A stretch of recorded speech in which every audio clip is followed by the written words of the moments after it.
लोगों ने साथ नहीं दिया तो दुखी मत होना, ख्वाब तुम्हारे हैं, कोशिश भी तुम्हें ही करनी पड़ेगी। नमस्कार दोस्तों, हिंदी साहित्य लाभ चैनल में आप सभी का हार्दिक स्वागत है।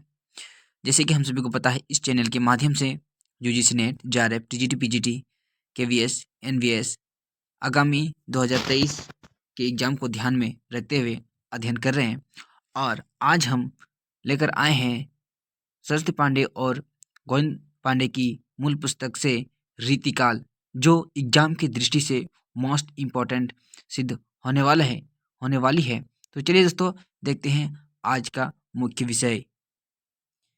रीतिकाल हिंदी साहित्य का तृतीय भाग है दोस्तों, और इसका समय सीमा रहता है 1700 से 1900 बीच में इसका समय सीमा रहता है।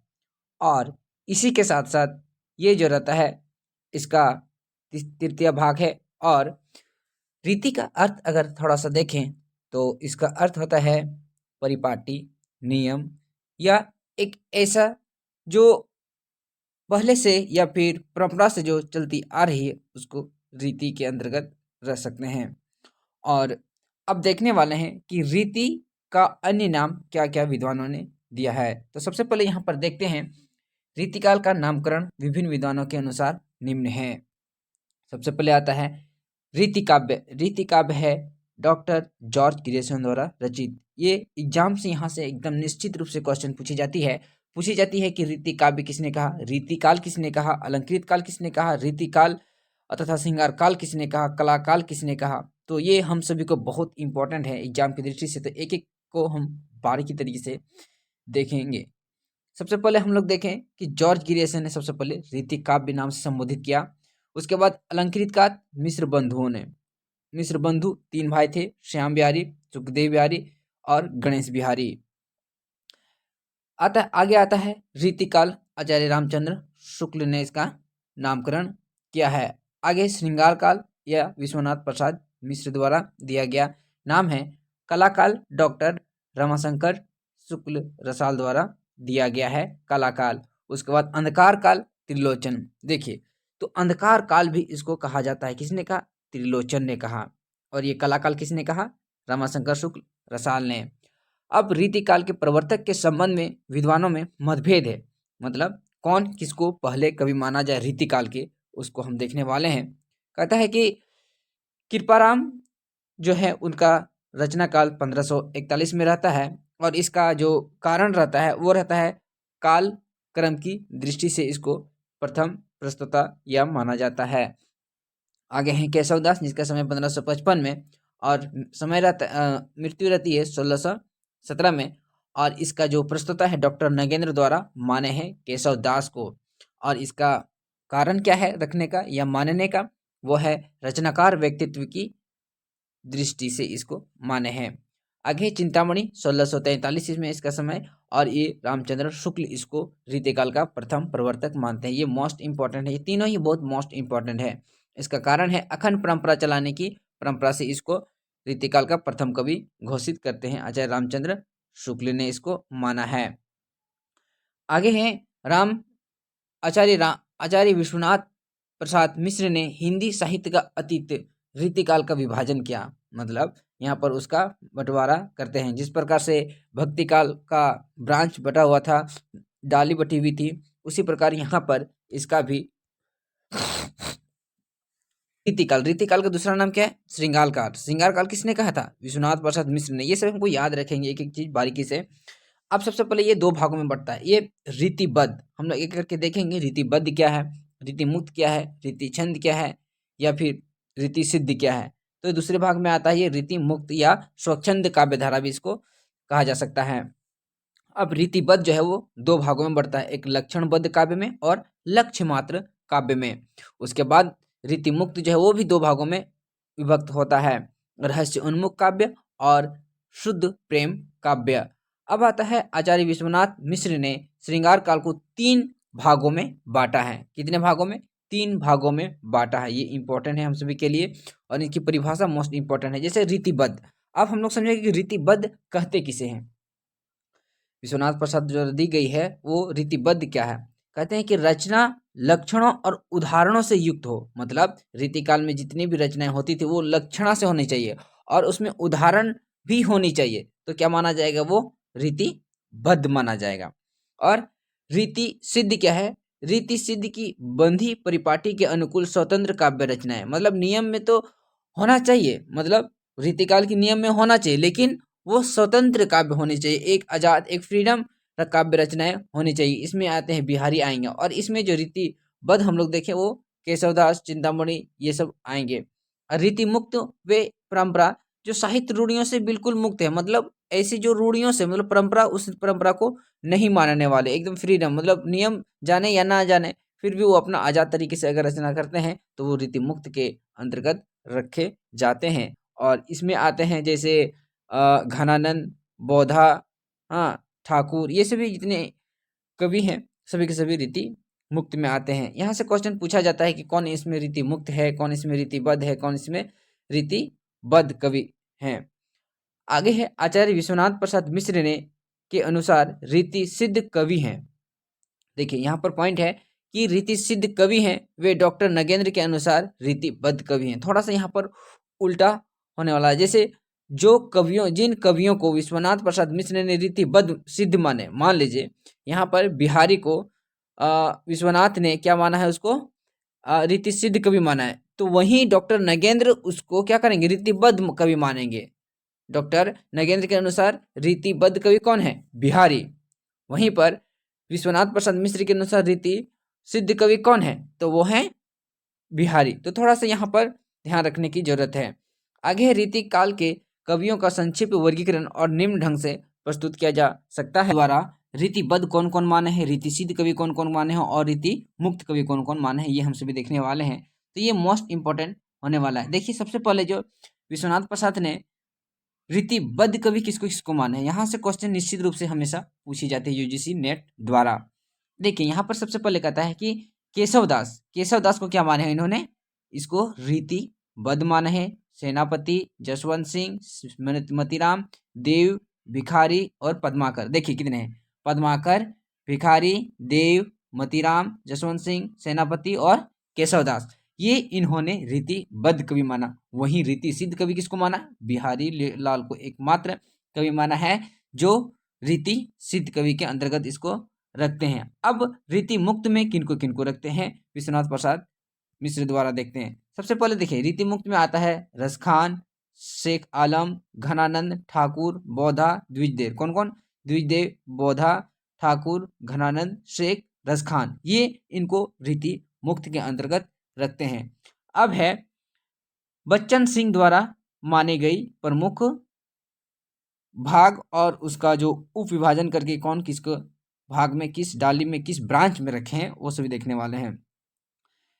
बट डॉक्टर बच्चन सिंह, इनका जन्म जो होता है 1919 ईस्वी में होता है। और देखिए रीतिबद्ध रीति कवि किसको किसको आने, बद्ध रीति कवि दो भाग करते हैं, देखिए रीति चेतस कवि और काव्य चेतस कवि। अब रीति चेतस कवि में किसको किसको रखे हैं, देखिए चिंतामणि, जसवंत सिंह, भिखारी, प्रताप शाही, ग्वाल। कौन, ग्वाल, प्रताप शाही, भिखारी दास, जसवंत सिंह और चिंतामणि।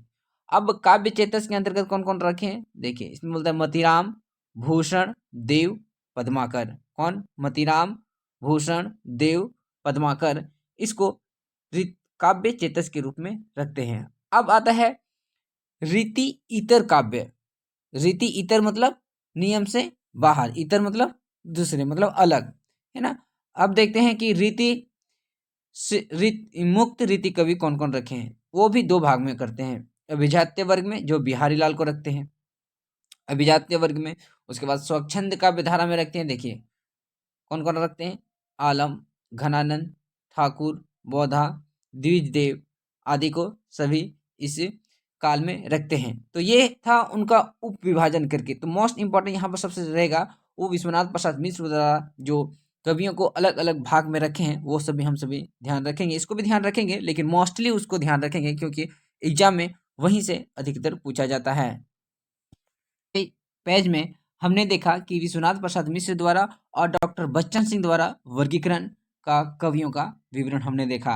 अब हम सभी देखने वाले हैं डॉक्टर नगेंद्र की कवियों द्वारा कालक्रम अनुसार कैसे उसको रखते हैं और किस कवि को किस भाग में रखते हैं। देखते हैं एक बार, सबसे पहले यहाँ देख लेते हैं। देखिए डॉक्टर नगेंद्र सबसे पहले रीति सिद्ध कवि में अभी नहीं रखे हैं, रीति मुक्त में। उसके बाद सबसे ज्यादा रखे हैं रीति कवि के रूप में रखते हैं। रीति कवि यहाँ पर दो भाग में बढ़ता है। कितने? दो भागों में बढ़ता है। एक देख लीजिए, सबसे पहले यहाँ पर बोल रहा है विशिष्टांग निरूपक कवि। पहला क्या है? विशिष्टांग निरूपक कवि। दूसरा इसी का आता है सर्वांग निरूपक कवि। तो यहाँ पर देख रहे हैं कि डॉक्टर नगेंद्र द्वारा एक सर्वांग निरूपक कवि और एक तो विशिष्टांग निरूपक कवि के रूप में ठहरते हैं। अब देखते हैं कि ये जो सर्वांग निरूपक कवि, इसके अंतर्गत किसको किसको रखे हैं। तो यहाँ पर देखिए कि सबसे पहले आता है चिंतामणि, जिनका जन्म 1609 ईस्वी में होता है, मृत्यु 1685 में, 1609 में। ये सब भी ध्यान रखेंगे क्योंकि यहाँ से काल क्रम अनुसार लगाने के लिए एग्जाम में आता है। तो चिंतामणि का जन्म कब होता है? 1609 ईस्वी में। कुलपति मिश्र कुमारमणि 1665 में, सोमनाथ भिखारीदास रसिक गोविंद 1743 से 1838 ईस्वी में, देव 1673 से 1767 ईस्वी में, अमीरदास 1783 में, ग्वाल 1791 में से 1868 में, और प्रताप शाही। कौन कौन आते हैं? प्रताप शाही, ग्वाल, अमीरदास, देव, रसिक गोविंद, भिखारीदास, सोमनाथ, कुमारमणि, कुलपति और चिंतामणि 1609 में। अब देखते हैं कि इसका जो विशिष्टांग निरूपक कवि हैं उसमें कितने भाग करते हैं। देखिए विशिष्टांग निरूपक कवि जो है वो फिर उसको 4 उप भागों में इसका बंटवारा करते हैं। कितने? 4। किसका? विशिष्टांग निरूपक कवि में 4 भाग में, चार उप वर्ग में विभक्त करते हैं। तो सबसे पहले देखते हैं उसका पहला सर्वरस निरूपक कवि के रूप में किसको किसको रखते हैं। सर्वरस निरूपक का मतलब सब रस करने वाला। देखिए तोष, सुखदेव मिश्र, रसलीन 1699, इंपॉर्टेंट है रसलीन का जन्म। रसलीन 1699 ईस्वी में। पद्माकर, ये भी बहुत इंपॉर्टेंट है, 1753 में। 1753 में क्या होता है?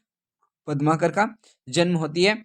और ये राम सिंह है, उजियारे, राज चंद्रशेखर वाजपेयी, याकूब खां और बेनी परवीन। बेनी परवीन दोहरा लेते हैं इसको। बेनी परवीन, याकूब खां, चंद्रशेखर वाजपेयी, उजियारे, राम सिंह, पद्माकर 1753 में, रसलीन 1699 में, और सुखदेव मिश्र और तोष कवि, ये सर्वरस निरूपक कवि के रूप में रखते हैं। उसके बाद आता है श्रृंगार रस निरूपक कवि। कौन कौन आते हैं? देखिए श्रृंगार रस निरूपक कवि के अंतर्गत आते हैं, देखिए मतीराम 1617 और कृष्ण भट्ट देव ऋषि। इसमें दो ही आते हैं। मतीराम का बहुत इंपॉर्टेंट है, जन्म 1617 ईस्वी में होती है। अब आता है छंद निरूपक कवि। छंद निरूपक कवि कौन कौन आते हैं? देखिए भूषण का जन्म बहुत इंपॉर्टेंट है, 1613 में होता है ना, 1613 ईस्वी में। किसका? भूषण का। मतीराम 1617, सुखदेव मिश्र, माखन, दशरथ, राम सहाय, ये था उसका। उसके बाद फिर यहाँ पर देता है कि अलंकार निरूपक कवि के और भी यहाँ पर हैं। कौन कौन है? देखिए यहाँ पर सबसे पहले आता है भूषण, मतीराम, जसवंत सिंह 1626, गोप 1716, रसिक कुसुमती, रघुनाथ बंदीजन, दुल्हा, रसरूपक, पद्माकर 1653, सेवादास और गिरधर दास। ये यहाँ पर इसका उप विभाजन करके आगे बढ़ाते हैं। इसको हम लोग ध्यान रखेंगे, उसका जन्म और किस कवि को किस भाग में रखे हैं डॉक्टर नगेंद्र द्वारा। पिछला पेज में हमने देखा कि डॉक्टर नगेंद्र द्वारा जो है ना, वो रीति कवि को अलग अलग भागों में बांटा था, सर्वांग निरूपक में और विशिष्टांग, फिर उसका भी उप विभाजन किए थे। अब यहाँ पर उसी का देखने वाले हैं, रीति मुक्त कवि के कौन कौन रखे हैं और रीति सिद्ध कवि के रूप में किनको रखे हैं। तो चाहते देखते हैं सबसे पहले रीति मुक्त कवि, जिसमें है जो सबसे पहले आता है शेख आलम घनानंद। घनानंद का जन्म बहुत इंपॉर्टेंट है, 1689 ईस्वी में। कहाँ? 1689 ईस्वी में होती है। अब आता है बौधा ठाकुर 1766 में, 1766 में ठाकुर, और द्विजदेव 1820 ईस्वी में। कौन कौन? द्विजदेव 1820 में, ठाकुर 1766 में, बौधा, घनानंद 1689 में, शेख आलम। ये रीति मुक्त कवि के रूप में रखे हैं डॉक्टर नगेंद्र द्वारा। अब रीति सिद्ध कवि में कौन कौन आते हैं? देखिए यहाँ पर बोल रहा है कि सेनापति 1589 ईस्वी में, सेनापति 1589 ईस्वी में, बिहारी लाल 1595 में, रसनिधि 1603 में, वृंद 1643 ईस्वी में, नृप शंभु 1657 ईस्वी में, नेवाज 1680 ईस्वी में, कृष्ण कवि 1720 ईस्वी में, हठ जी 1780 ईस्वी में, विक्रमादित्य, राम सहाय पजनेश 1815 में, और बेनी वाजपेयी 1823 ईस्वी में यहाँ पर इसका रीति सिद्ध कवि के रूप में रखते हैं। अब हम लोग देखते हैं एक एक करके कि रीतिबद्ध कवि का जन्म कब होता है और वो किनके आश्रयदाता में रहे और उनका जन्म स्थान क्या है। यहाँ से आश्रयदाता मोस्ट इम्पोर्टेंट होने वाली है क्योंकि यहाँ से क्वेश्चन हमेशा पूछी जाती है और इसको काल क्रम अनुसार लगाने के लिए हमेशा देता है। तो यहाँ पर देखते हैं चिंतामणि त्रिपाठी का जन्म होता है 1609 ईस्वी में और जन्म स्थान रहता है तिकवापुर और इसका भोंसला, शाहजी भोंसला और शाहजहां दो इनके आश्रयदाता रहते हैं। यहाँ से क्वेश्चन बहुत बहुत बहुत वीवीआई या फिर इम्पोर्टेंट यहाँ से क्वेश्चन पूछी ही जाती है। कौन कौन रहता है? शाहजी भोंसला और शाहजहां किसके? यहाँ पर चिंतामणि त्रिपाठी। और जन्म कब होता है? 1609 ईस्वी में।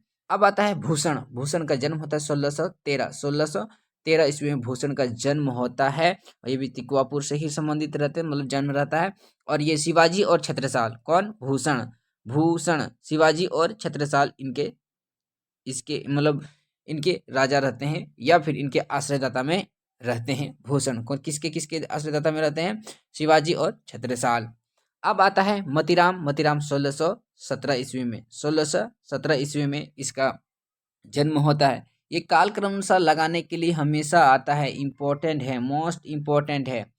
मतीराम कब आता है? 1617 ईस्वी में। ये भी तिकवापुर से। और देखिए ये किनके किनके दरबारी कवि रह चुके हैं। देखिए यहाँ पर बोलते हैं जहांगीर, ज्ञानचंद, भाव सिंहाड़ा। देखिए जहांगीर, भाव सिंहाड़ा, ज्ञानचंद, स्वरूप सिंह बुंदेला, कितने? 4 रहते हैं। जहांगीर, भाव सिंहाड़ा, ज्ञानचंद और स्वरूप सिंह बुंदेला, ये इसके 10 दरबारी कवि में रहते हैं। और इनका जन्म होता है 1617 में। कब कब होता है? देखिए चिंतामणि का 1609 में, भूषण का 1613 में, मतीराम का 1617 में। अब आता है जसवंत सिंह। जसवंत सिंह का देखिए 1626 में इनका जन्म होता है। ये भी मोस्ट इंपॉर्टेंट है। अब ये मारवाड़ के जन्म लिए हुए हैं और ये मारवाड़ प्रतापी नरेश के दरबारी कवि थे या आश्रयदाता थे। अब सुखदेव मिश्र का आता है। सुखदेव मिश्र कंपीला जन्म स्थान है इसका। भगवंत राय खांची मतलब इसके दरबारी में रहते हैं। राव मर्दन सिंह और देवी सिंह इसके दरबारी राजा रहते हैं, मतलब इसके दरबार में रहते हैं। अब आता है तोष निधि। तोष निधि में देख लीजिए इन्हें श्रृंगवेशर में रहते हैं। कुलपति मिश्र का देखिए ये राम सिंह, ये इंपॉर्टेंट है, ये क्वेश्चन में पूछा गया है कि कुलपति मिश्र किसके दरबार मतलब किसके दरबार में रहा करते थे? राम सिंह। कौन? कुलपति। अब आता है देव। देव का पूरा नाम देवदत्त था और इसका जन्म भी 1673 में इंपॉर्टेंट है। कब? 1673 में। किसका? देवदत्त का। और ये इटावा में जन्म लिए थे। देखिए ये भी इंपॉर्टेंट है। आजम शाह, भवानी दत्त, वेश्या, कुशल सिंह, सेठ, भोगीलाल, उद्योत सिंह, सुजानमणि, अली अकबर खां। देखिए ये इसका मोस्ट इम्पोर्टेंट है कि आजम शाह तो याद रखेंगे, देव इसके मतलब राजा हुए थे। और भवानी दत्त, कुशल सिंह भी इम्पोर्टेंट है, भोगीलाल भी, उद्योत सिंह भी, सुजानमणि और अकबर अली खां। देव आजम, भवानी दत्त, कुशल, है ना। तो ये सब इसका प्रमुख राजाओं के बीच में रहे। नबी इसका समय रहता है 1699 में।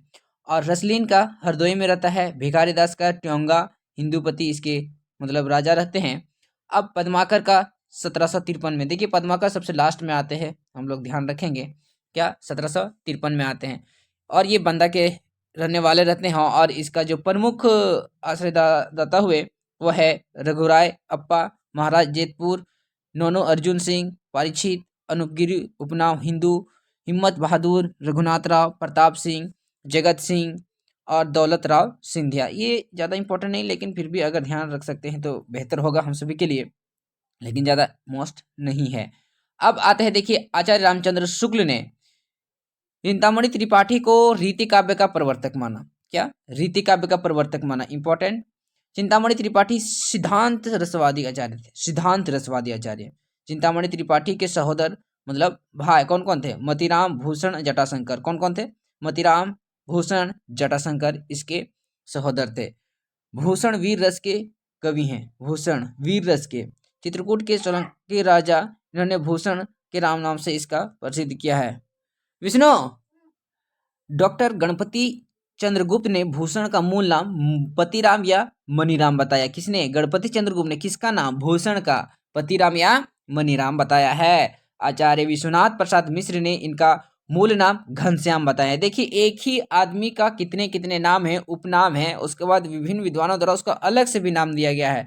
तो हम सभी के लिए ये जरूरी हो जाता है कि किसने किसको क्या नाम दिया। देखिए विश्वनाथ ने क्या नाम दिया? घनश्याम नाम दिया। किसने? विश्वनाथ प्रसाद मिश्र ने। वहीं गणपति चंद्रगुप्त ने पतिराम या मनीराम नाम से संबोधित किया है। आगे है, महाराज छत्रसाल ने एक बार भूषण की पालकी को कंधा लगाया था, जिस पर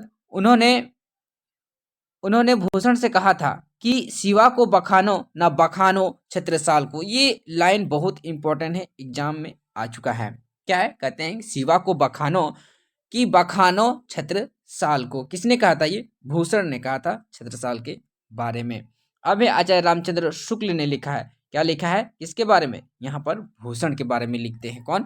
रामचंद्र शुक्ल लिखते हैं, भूषण के वीर रस के उद्गार की सारी जनता के हृदय की संपत्ति हुए हैं। मतलब भूषण की जो उद्गार सारी जनता के हृदय की संपत्ति, मतलब हम अच्छा रचना करते हैं तो जनता मेरे ऊपर क्या करेगी? पूरा प्रेम स्नेह प्रदान करेगी, और तो उसका हम अपना संपत्ति मानेंगे। और यहाँ पर उसका बहुत इंपॉर्टेंट कोटेशन है यहाँ पर भूषण के लिए रामचंद्र शुक्ल द्वारा दिया जा रहा है। आगे है उसी कोटेशन में कि शिवाजी ने छत्रसाल की वीरता के वर्णन को कोई कवियों की झूठी खुशामत नहीं कहा है। मतलब उन्होंने जो छत्रसाल और शिवाजी की जो रचना की वो सही है, वो झूठी खुशामत नहीं है, नहीं कर सकते। वे हिंदू जाति के प्रतिनिधि कवि हैं। देखिए एग्जाम में कंफ्यूज के लिए यहाँ से यहाँ तक ही यह कोटेशन दे सकता है कि वे हिंदू जाति के प्रतिनिधि कवि हैं। ये कथन किसके द्वारा कही गई या फिर किनके लिए कही गई, तो ये मोस्ट इंपोर्टेंट ठहरेगी हम सभी के लिए। आगे है, मतीराम चिंतामणि त्रिपाठी भूषण के सहोदर माने जाते हैं। ये तो हम सभी ने देखा, ऊपर भी यहाँ पर भी दिया हुआ है। अब देखते हैं कि मतीराम अपने ग्रंथ का किसके लिए लिखें और किनके आश्रयदाता में लिखें, क्योंकि हमने इससे पहले देख चुके हैं कि मतीराम अनेक आश्रयदाताओं के स्थान में रह चुके हैं। देखिए सबसे पहले आता है उनका जहांगीर। जहांगीर कहाँ के रहने वाले थे? दिल्ली के रहने वाले थे। अब ये फूलमंजरी उनके आश्रयदाता में, जब फूलमंजरी मतीराम रचना कर रहे थे तो किसके आश्रयदाता में थे? तो जहांगीर के। ये इंपॉर्टेंट है, यहाँ से भी क्वेश्चन हमेशा पूछी जाती है। और ये इसके विषय विरूपण देखिए, 60 दोहों में किसी एक एक फूल का वर्णन है। मतलब 60 दोहों में ना एक एक फूल का वर्णन है। किसमें? फूलमंजरी में। और किसके दरबारी में ये रचना हुई? तो ये जहांगीर के दरबारी में रचना हुई। अब आता है बिना आश्रयदाता के। बिना आश्रयदाता के कौन सा रचना किए? तो रसराज। कब हुआ? 1663 में। ये इंपॉर्टेंट है, पूछ देगा मतीराम की इनमें से कौन सी रचना बिना आश्रयदाता के बीच रचना हुई है, तो होगा रसराज। कब होता है? 1663 ईस्वी में। और इसका विषय क्या रहता है? श्रृंगार रस निरूपण। कब रहता है? श्रृंगार रस निरूपण।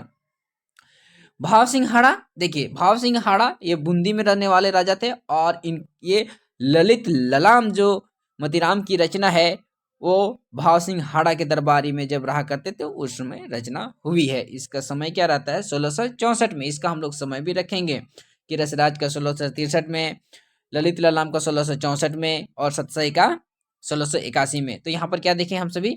यहाँ पर देखिए कि ललित ललाम जो है ना वो भाव सिंह हाड़ा के आश्रयदाता में रचना की, और इसका विषय है अलंकार निरूपण। अलंकार निरूपण क्या है? अलंकार निरूपण।